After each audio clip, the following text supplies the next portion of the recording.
In 1945, a farmer named Lloyd Olson tried to chop a chicken's head off for dinner. The axe came down. The head dropped. But the chicken didn't die. Instead, it stood back up and started walking around like absolutely nothing had happened. The farmer realized the axe had missed most of the brain stem and one ear was still intact. So somehow, against all logic, the body kept functioning. The chicken could barely eat, barely move properly, and constantly choked on mucus, but it stayed alive for 18 entire months. People called him Mike the Headless Chicken.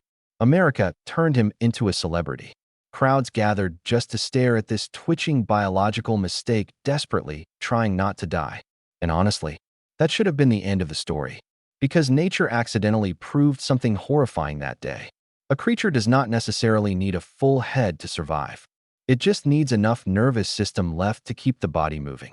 Unfortunately, evolution heard this information and apparently decided to do something deeply irresponsible with it. Meet the Headless Chicken Monster, a gigantic mutant species that evolved to survive decapitation permanently, which sounds awesome for about 3 seconds, until you realize every single part of its existence is pure biological suffering. See, the first problem with being a headless chicken monster is that the creature cannot properly understand the world around it. Because no head means no stable eyes, no proper hearing, no balance system, no facial awareness. The monster survives mostly through vibration-sensing organs buried throughout its body and chemical receptors lining the exposed tissue where its neck used to be, which means it technically detects the world, but it never fully understands it.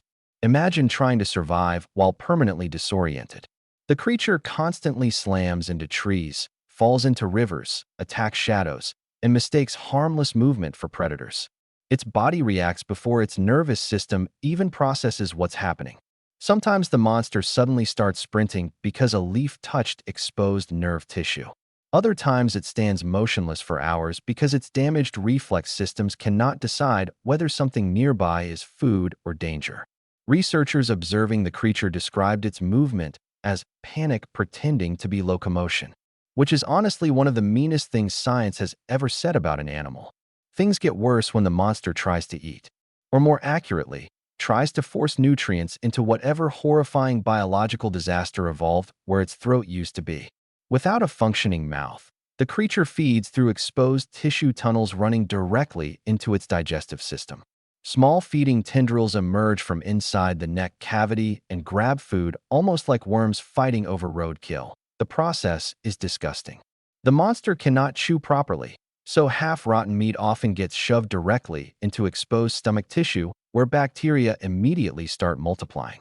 Insects crawl into feeding holes constantly. Parasites lay eggs inside the warm flesh.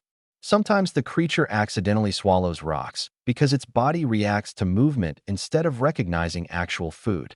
One recorded specimen consumed an entire bird nest including twigs, feathers, and several deeply confused baby squirrels. The squirrels did not survive. To make things even worse, the monster's exposed tissue never fully heals. Its body evolved hyperregeneration after millions of years adapting to survive catastrophic neck trauma. At first, this sounds useful, until the regeneration starts malfunctioning, which it always does. Flesh grows unevenly. Bone structures emerge randomly beneath skin. Tumor-like organs appear temporarily, then dissolve again weeks later. Some specimens develop useless extra throats that open and close independently for no reason whatsoever. Others grow cartilage spikes around exposed nerves, turning basic movement into constant agony. The creature is technically healing itself. It is just doing an unbelievably terrible job. Scientists classify this process as regenerative corruption. Everyone else calls it, "Dear God, what is wrong with that thing?" And because the neck cavity never seals completely, the headless chicken monster spends most of its life slowly rotting alive. Bacteria thrive inside the exposed tissue. Fungi spread through damaged flesh. Steam rises from infected wounds during cold weather. Small scavengers sometimes live directly inside the cavity itself, feeding on dead tissue while the monster is still alive. Think about how horrifying that is.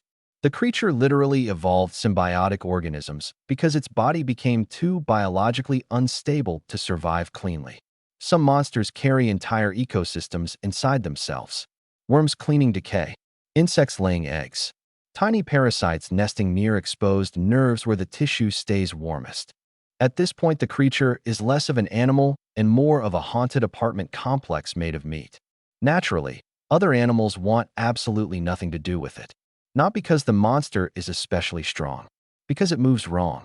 Animals instinctively fear disease, neurological damage, and unpredictable motion. The headless chicken monster has all three. Its muscles twitch randomly. Its wings flap violently during moments of stress. Its legs jerk sideways while standing still. Sometimes, air escaping damaged throat tissue creates screaming noises that echo through forests late at night.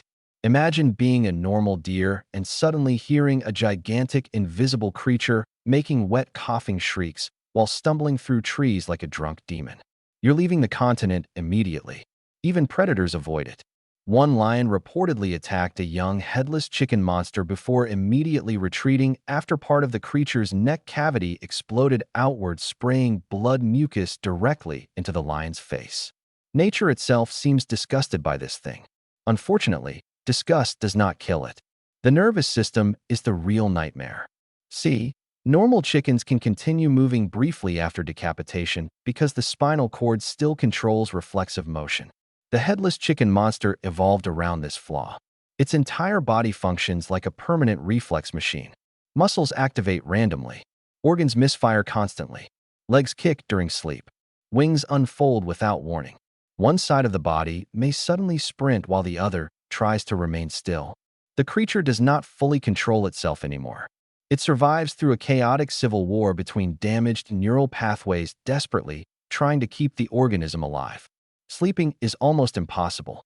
The monster evolved partial hemispheric sleep, meaning parts of its nervous system rest independently while the rest stays active. Which sounds clever evolutionarily until you realize what this actually looks like.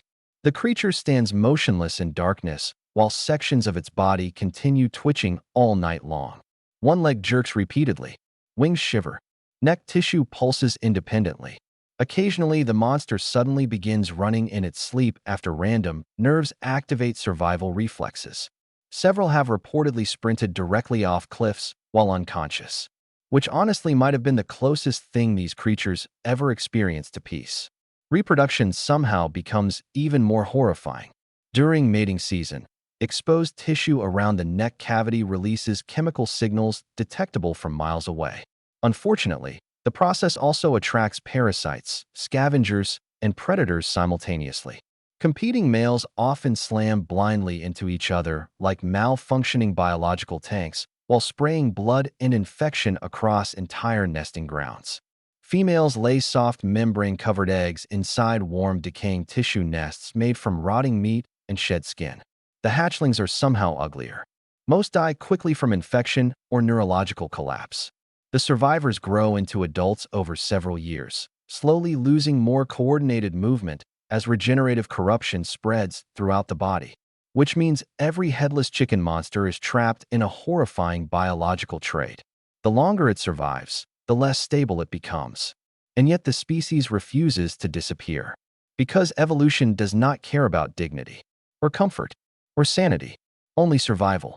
If a creature remains technically alive long enough to reproduce, nature considers the experiment successful, even if the experiment looks like a medical lawsuit escaping into the wilderness. The oldest recorded headless chicken monsters become almost unrecognizable. Massive bodies covered in scar tissue, exposed nerves glowing red with chronic inflammation, multiple useless tissue growths hanging from the neck cavity, movements so broken and unstable they barely resemble living animals anymore. Some eventually stop reacting to the environment entirely and simply wander endlessly until infection, starvation, or catastrophic organ failure finally kills them. Others become trapped in endless twitch cycles where damaged reflex loops force the body to keep moving long after basic awareness disappears. Still walking, still jerking, still surviving. Barely. And that's the worst part about being a headless chicken monster. The creature evolved to defeat death, but not suffering. Nature solved one problem and accidentally created 1,000 more. Because surviving is not the same thing as living. Mike the Headless Chicken survived for 18 months. The Headless Chicken Monster survives for decades. Honestly, Mike got the better deal.